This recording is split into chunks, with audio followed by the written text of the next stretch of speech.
ಓಂ ಶ್ರೀ ಗುರು ಬಸವಲಿಂಗಾಯ ನಮಃ. ಎಲ್ಲ ಶರಣ ಬಾಂಧವರಿಗೂ ಶರಣು ಶರಣಾರ್ಥಿಗಳು.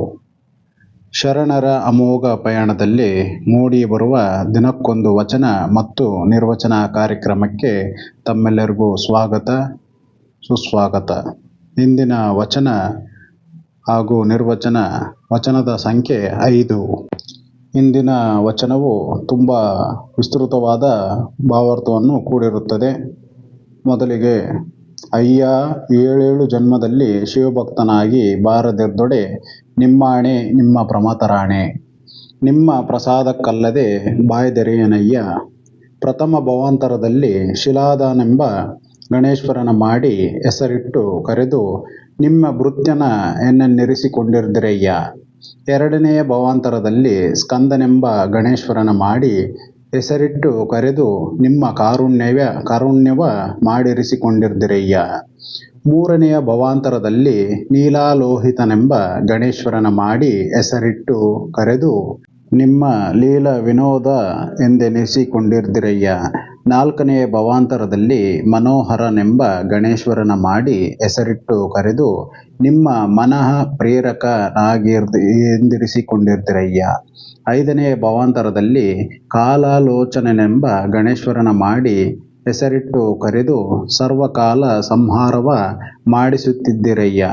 ಆರನೆಯ ಭವಾಂತರದಲ್ಲಿ ಋಷಭನೆಂಬ ಗಣೇಶ್ವರನ ಮಾಡಿ ಹೆಸರಿಟ್ಟು ಕರೆದು ನಿಮಗೇರಲು ವಾಹನವಾಗಿರಲಿ ಎಂದಿರಿಸಿಕೊಂಡಿರ್ದಿರಯ್ಯ. ಏಳನೆಯ ಭವಾಂತರದಲ್ಲಿ ಬಸವಣ್ಣನೆಂದ ನಾಯಕನೆಂಬ ಗಣೇಶ್ವರನ ಮಾಡಿ ಹೆಸರಿಟ್ಟು ಕರೆದು ನಿಮ್ಮ ಹೊಕ್ಕುದ ಮಿಕ್ಕುದಕ್ಕೆ ಯೋಗ್ಯನಾಗಲೆಂದಿರಿಸಿಕೊಂಡಿರ್ದಿರಯ್ಯ. ಇದು ಕಾರಣ ಕೂಡಲ ಸಂಗಮ ದೇವ. ನೀವು ಬರಿಸಿದ ಭವಾಂತರದಲ್ಲಿ ನಾನು ಬರುತ್ತಿದ್ದೆನಯ್ಯ. ಈ ವಚನವು ತುಂಬ ಅಧಿಕೃತದಿಂದ ಕೂಡಿರುತ್ತದೆ ಹಾಗೂ ಅತ್ಯದ್ಭುತವಾದ ಒಂದು ನಮ್ಮ ದೈನಂದಿನ ಜೀವನದಲ್ಲಿ ಯಾವ ರೀತಿಯಾಗಿ ಅಳವಡಿಸಿಕೊಳ್ಳಬೇಕಾಗಿ ಇರುತ್ತದೆ ಅಂತ ಈ ವಿಡಿಯೋದ ಕೊನೆಯ ಭಾಗದಲ್ಲಿ ನಾವು ವಿಸ್ತರಿಸ್ತಾ ನೋಡೋಣ. ಮೊದಲಿಗೆ, ಅಪ್ಪ ಬಸವಣ್ಣನವರು ಈ ವಚನವು ಅತ್ಯಂತ ಗಹನವಾದ ನಿಷ್ಠೆ, ಕರ್ಮಫಲ ಮತ್ತು ದೈವಿಕ ಸಂಕಲ್ಪದ ಸಿದ್ಧಾಂತವನ್ನು ಪ್ರತಿಪಾದಿಸಿ ಹೇಳುತ್ತದೆ. 7 ಜನ್ಮಗಳ ಪಯಣವನ್ನು ವಿವರಿಸುತ್ತಾ ಭಕ್ತನೊಬ್ಬ ತನ್ನ ಅಸ್ತಿತ್ವದ ಮೂಲವನ್ನು ಮತ್ತು ಗುರಿಯನ್ನು ಹೇಗೆ ಗುರುತಿಸಿಕೊಳ್ಳಬೇಕು ಎಂಬುದನ್ನು ಇಲ್ಲಿ ತಿಳಿಸಿಕೊಡ್ತಾ. ಈ ವಚನದಿಂದ ನಮ್ಮ ದೈನಂದಿನ ಜೀವನಕ್ಕೆ ಅಳವಡಿಸಿಕೊಳ್ಳಬೇಕಾದ ಮುಖ್ಯ ಪಾಠಗಳು ಅವು ಕೂಡ ಇಲ್ಲಿ ಬರ್ತಾ ಹೋಗ್ತದೆ. ಒಂದೊಂದು ಕೊಟ್ಕೊಂತ ಹೋಗೋಣ. ನಿರಂತರ ಅನ್ವೇಷಣೆ ಮತ್ತು ಸಮರ್ಪಣೆಯ ಭಾವ.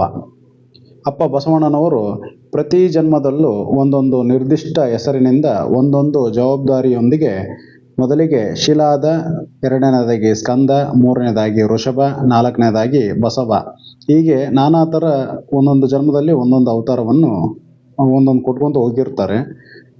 ಅದು ಅಂದರೆ ಪರಮಾತ್ಮನ ಸೇವೆಯಲ್ಲಿ ನಿರತರಾಗಿರ್ತಕ್ಕಂಥ ಒಂದು ಭಾವವನ್ನು ವ್ಯಕ್ತಪಡಿಸ್ತಿದ್ದಾರೆ. ನಮ್ಮ ಜೀವನಕ್ಕೆ ಪಾಠ ಅಂದರೆ ನಮ್ಮ ಜೀವನದ ಗುರಿ ಒಂದೇ ಆಗಿದ್ದರೂ ಸಂದರ್ಭಕ್ಕೆ ತಕ್ಕಂತೆ ನಾವು ವಿಭಿನ್ನ ಪಾತ್ರಗಳನ್ನು ನಿರ್ವಹಿಸಬೇಕಾಗುತ್ತದೆ. ಮುಖ್ಯವಾದ ವಿಷಯವೆಂದರೆ ನಾವು ಯಾವ ಪಾತ್ರದಲ್ಲಿದ್ದರೂ ನಮ್ಮ ಮೂಲ ಉದ್ದೇಶ, ನೀತಿ, ಮೌಲ್ಯ ಮತ್ತು ಧರ್ಮ ತಪ್ಪಬಾರದು ಅಂತ ನಿರಂತರವಾಗಿ ನಮ್ಮ ಗುರಿಯ ಕಡೆಗೆ ಸಾಗುವ ಶ್ರದ್ಧೆ ಅತ್ಯಗತ್ಯ ಇರುತ್ತದೆ.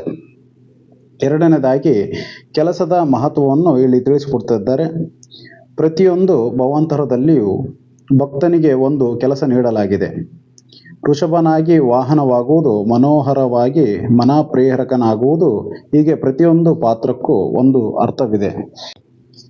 ಇದು ನಮ್ಮ ಜೀವನದಲ್ಲಿ ನಮ್ಮ ವ್ಯಕ್ತಿ ಜೀವನ ಅಥವಾ ಸಾಮಾಜಿಕ ಜೀವನದಲ್ಲಿ ನಾವು ಮಾಡುವ ಪ್ರತಿಯೊಂದು ಕೆಲಸವನ್ನು ಒಂದು ದೈವಿಕ ಸೇವೆ ಎಂದು ಭಾವಿಸಿ, ಅದು ಚಿಕ್ಕ ಕೆಲಸವಿರಲಿ ದೊಡ್ಡ ಕೆಲಸವಿರಲಿ, ಅದರಲ್ಲಿ ಪ್ರಾಮಾಣಿಕತೆ ಮತ್ತು ಶ್ರದ್ಧೆ ಇದ್ದರೆ ಅದು ಕೇವಲ ಕೆಲಸವಾಗಿ ಉಳಿಯುವುದಿಲ್ಲ, ಅದು ನಮ್ಮ ವ್ಯಕ್ತಿತ್ವವನ್ನು ರೂಪಿಸುವ ಒಂದು ಸಾಧನೆಯಾಗಿರುತ್ತದೆ. ಮೂರನೇದಾಗಿ, ನೀವು ಬರಿಸಿದ ಭವಾಂತರದಲ್ಲಿ ನಾನು ಬರುತ್ತಿದ್ದೆನಯ್ಯ.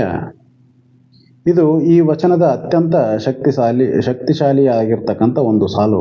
ಅಪ್ಪ ಬಸವಣ್ಣನವರು ತಮ್ಮ ಜೀವನದ ಏಳು ಬೀಳುಗಳನ್ನು, ಜವಾಬ್ದಾರಿಗಳನ್ನು ದೈವಿಕ ಸಂಕಲ್ಪಕ್ಕೆ ಎಂದು ಒಪ್ಪಿಕೊಳ್ಳುತ್ತಾರೆ. ಅಂದ್ರೆ ನಾವೇನೇ ಮಾಡಿದರೂ ಕೂಡ ಒಂದು ದೈವಿಕ ಹಿನ್ನೆಲೆಯಲ್ಲಿ ಅದನ್ನಿಟ್ಕೊಂಡು ದೇವರಿಗೆ ಸಮರ್ಪಣೆ ಭಾವವನ್ನು ಇಲ್ಲಿ ಎತ್ತಿ ತೋರಿಸ್ತಾ ಇದೆ. ಜೀವನದ ಪಾಠ ನಮ್ಮ ಜೀವನದಲ್ಲಿ ಅಳವಡಿಸ್ಕೋಬೇಕಾಗಿರ್ತಕ್ಕಂಥ ಒಂದು ವಿಷಯ, ಬದುಕಿನಲ್ಲಿ ನಾವು ಎದುರಿಸುವ ಸವಾಲುಗಳು, ಕಷ್ಟಗಳು ಅಥವಾ ನಮಗೆ ಸಿಗುವ ಅವಕಾಶಗಳು, ನಮ್ಮ ಪಾಲಿಗೆ ಬರುವ ಪಾತ್ರಗಳು ಎಲ್ಲದಕ್ಕೂ ವಿರೋಧಿಸುವುದಕ್ಕಿಂತ ಅಥವಾ ಕೊರಗುವುದಕ್ಕಿಂತ ನನ್ನನ್ನು ಈ ಪರಿಸ್ಥಿತಿಗೆ ತಂದಿರುವ ಉದ್ದೇಶವೇನಿದ್ದಿತು ಎಂದು ಯೋಚಿಸ್ತಾ ಅದನ್ನು ಒಪ್ಪಿಕೊಂಡು ನಾವು ಮುನ್ನಡೆಯುವ ಒಂದು ಮನಸ್ಥಿತಿ ನಮಗೆ ಶಾಂತತೆಯನ್ನು ನೀಡುತ್ತದೆ.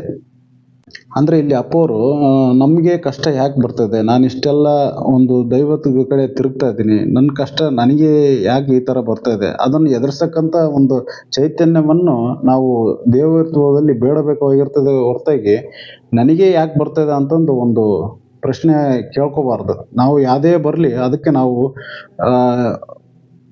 ಎಂಥ ಕಷ್ಟ ಕಾರ್ಪಣ್ಯಗಳು ಬಂದರೂ ಕೂಡ ಅದು ಫೇಸ್ ಮಾಡ್ತಕ್ಕಂಥ ಒಂದು ಧೈರ್ಯವನ್ನು ಇಲ್ಲಿ ಅಪ್ಪವರು ತುಂಬ್ತಾ ಇದ್ದಾರೆ. ನಾಲ್ಕನೇದಾಗಿ ಅಹಂಕಾರದ ವಿನಾಶ. ನಿಮ್ಮ ಪ್ರಸಾದಕ್ಕಲ್ಲದೆ ಬಾಯ್ದರೇನಯ್ಯ, ನಿಮ್ಮ ಪ್ರಸಾದವಿಲ್ಲದೆ ನಾನು ಏನನ್ನು ಸ್ವೀಕರಿಸಲಾರೆ ಎಂಬುದನ್ನು ಭಕ್ತನ ಒಂದು ಶರಣಾಗತಿಯನ್ನು ಇಲ್ಲಿ ತೋರಿಸ್ತಾ ಇದ್ದಾರೆ ಅಪ್ಪವರು. ಅದು ನಮ್ಮ ಜೀವನದಲ್ಲಿ ನಿಮ್ಮ ಯಶಸ್ಸು, ನಿಮ್ಮ ಸಂಪಾದನೆ ಅಥವಾ ನಿಮ್ಮ ಸ್ಥಾನಮಾನ ಯಾವುದೂ ನಮ್ಮವು ಸ್ವಂತ ಅಂತಂದು ಹೇಳೋಕ್ಕಾಗಲ್ಲ. ಅದು ಭಗವಂತನ ಅಥವಾ ಒಂದು ಸಮಾಜದ ಅನುಗ್ರಹ ಎಂಬ ಭಾವನೆ ಇರಲಿ. ಅಂದರೆ ನಮ್ಮಲ್ಲಿ ಯಾವುದೇ ಒಂದು ಕೆಲಸ ಇದ್ದರೂ ಕೂಡ ಅದು ಎಲ್ಲ ಒಂದು ಭಗವಂತನಿಗೆ ಸಮರ್ಪಿಸಬೇಕು. ಮತ್ತು ಇದೆಲ್ಲ ನಾವು ಸಂಬಳ ಆಗಲಿ ಏನಾದರೂ ಬರ್ತದೆ ಅಂದರೆ ಅದು ನಾವು ಸಮಾಜದ ಒಂದು ಉದ್ಧಾರಕ್ಕೆ ಅಳವಡಿಸಿಕೊಂಡು ಸಮಾಜನೇ ನಮಗೆ ಕೊಡ್ತಾ ಇದೆ ಅನ್ನೋ ಒಂದು ಭಾವದಲ್ಲಿ ಬದುಕಲಿ ಅಂತಂದು ಅಪ್ಪರು ಇಲ್ಲಿ ಹೇಳ್ತಾ ಇರೋದು. ಈ ವಿನಯವು ನಮ್ಮನ್ನು ಅಹಂಕಾರದಿಂದ ದೂರವಿರಿಸುತ್ತದೆ ಮತ್ತು ನಮ್ಮನ್ನು ಸದಾ ನೆಲದ ಮೇಲೆ ನಿಲ್ಲುವಂತೆ ಮಾಡುತ್ತದೆ. ಅಂದರೆ ಅಹಂಕಾರ ಭಾವವನ್ನು ಇಲ್ಲಿ ಕೊಂದು ಹಾಕ್ತಕ್ಕಂಥ ಒಂದು ವಿಷಯವನ್ನು ಇಲ್ಲಿ ತಿಳಿಸಿರುತ್ತಾರೆ. ಐದನೇದಾಗಿ ಜೀವನದ ಉದ್ದೇಶವನ್ನು ಅರಿಯುವುದು. ಈ ವಚನದ ಕೊನೆಯಲ್ಲಿ ಅಪ್ಪ ಬಸವಣ್ಣನವರು ನಿಮ್ಮ ನೊಕ್ಕುದ ಮುಖ್ಯ ಯೋಗ್ಯನಾಗಲೆಂದೆರಿಸಿಕೊಂಡಿರ್ದಿರಯ್ಯ ಎನ್ನುತ್ತಾರೆ. ಅಂದರೆ ದೇವರಿಗೆ ಅರ್ಪಿಸಿದ ನಂತರ ಉಳಿದ ಭಾಗವನ್ನು ಪ್ರಸಾದ ಅಂತ ಸ್ವೀಕರಿಸುವ ಅರ್ಹತೆ ಪಡೆಯುವುದನ್ನು ಇಲ್ಲಿ ವ್ಯಕ್ತವಾಗುತ್ತದೆ. ಇದು ನಮ್ಮ ಜೀವನದ ಅಂತಿಮ ಗುರಿ ಕೇವಲ ಗಳಿಸುವುದಲ್ಲಿ ಸಮಾಜಕ್ಕೆ ಅಥವಾ ದೈವಿಕ ತತ್ವಕ್ಕೆ ಉಪಯುಕ್ತವಾದ ವ್ಯಕ್ತಿಯಾಗಿ ಬಾಳಬೇಕು. ನಾವು ಗಳಿಸುವುದರಲ್ಲಿ ಮತ್ತು ಬದುಕುವುದರಲ್ಲಿ ಇತರರ ಹಿತವನ್ನು ಮತ್ತು ದೈವಿಕ ಮೌಲ್ಯಗಳನ್ನು ಅಳವಡಿಸಿಕೊಂಡಾಗ ನಮ್ಮ ಜೀವನ ಸಾರ್ಥಕವಾಗುತ್ತದೆ ಅಂತ ಅಪ್ಪರು ಇಲ್ಲಿ ಹೇಳ್ತಾ ಇದ್ದಾರೆ. ಕಡೆಯದಾಗಿ ನಮ್ಮ ಜೀವನದಲ್ಲಿ ಕೆಲವೊಂದು ಪಾಯಿಂಟ್ಸನ್ನ ಇಲ್ಲಿ ಅಳವಡಿಸ್ಕೋಬೇಕು ಅಂತಂದು ಈ ವಚನವನ್ನು ವ್ಯಕ್ತಪಡಿಸುತ್ತದೆ. ಮೊದಲನೇದಾಗಿ ಸಂಕಲ್ಪದಿಂದಿರಬೇಕು. ನಮ್ಮ ಗುರಿಯ ಬಗ್ಗೆ ಅಪ್ಪ ಬಸವಣ್ಣನವರಷ್ಟು ದೃಢ ನಿರ್ಧಾರವಾಗಿ ನಾವು ತೊಡಗಬೇಕು. ಯಾವುದೇ ಕಾರ್ಪಣ್ಯಗಳಲ್ಲಿ ತೊಡಗಿದಾಗ ಒಂದು ಪ್ರತಿಫಲ ಅಪೇಕ್ಷೆ ಪಡೆದಂತೆ ನಮ್ಮ ಕಾರ್ಯವನ್ನು ನಾವು ಮುಂದೆ ಒರೆಸಬೇಕು ಅಂತ ಅಲ್ಲಿ ಅಪ್ಪವರು ತಿಳಿಸ್ತಾ ಇದ್ದಾರೆ. ಎರಡನೇದಾಗಿ ಎಲ್ಲ ಅನುಭವಗಳನ್ನು ಸ್ವೀಕರಿಸಿ. ಅಂದರೆ ನಮ್ಮ ಜೀವನದಲ್ಲಿ ಆದಿಯಲ್ಲಿ ಬರುವ ಒಳ್ಳೆಯದಾಗಲಿ ಕೆಟ್ಟದ್ದಾಗಲಿ ದಿನಗಳನ್ನು ಒಂದು ಪಾಠ ಅಂತಂದೇ ತಿಳ್ಕೊಬೇಕು. ನಮ್ಮ ಜೀವನದಲ್ಲಿ ಒಂದು ಕಷ್ಟ ಬಂತಂತಂದು ಅಳೋದು, ದುಃಖ ಬಂತಂತಂದು ಅಳೋದು ಹತ್ಕೊಂತ ಕುಂದ್ರೋದು, ಸುಖ ಬಂತಂದ್ರೆ ಖುಷಿ ಪಡೋದು ಅನ್ನೋದು ಏನೂ ಇರಲ್ಲ. ಅಂದರೆ ನಮ್ಮ ಜೀವನದಲ್ಲಿ ಏನೇ ಬರಲಿ ಅದನ್ನು ಫೇಸ್ ಮಾಡ್ತಕ್ಕಂಥ ಒಂದು ಧೈರ್ಯವನ್ನು ಕಾಣಬೇಕು ಅಂತ ಇಲ್ಲಿ ಅಪ್ಪವ್ರು ಹೇಳ್ತಿರೋದು. ಮೂರನೇದಾಗಿ ಅರ್ಹತೆಯನ್ನು ಬೆಳೆಸಿಕೊಳ್ಳಬೇಕು. ನೀವು ಮಾಡುವ ಕೆಲಸದಲ್ಲಿ ಎಷ್ಟು ಪರಿಪೂರ್ಣತೆಯನ್ನು ಸಾಧಿಸಿ, ಅಂದರೆ ನೀವು ಪಡೆಯುವ ಫಲಿತಾಂಶವು ಎಲ್ಲರಿಗೂ ಒಳಿತನ್ನುಂಟು ಮಾಡಲಿ.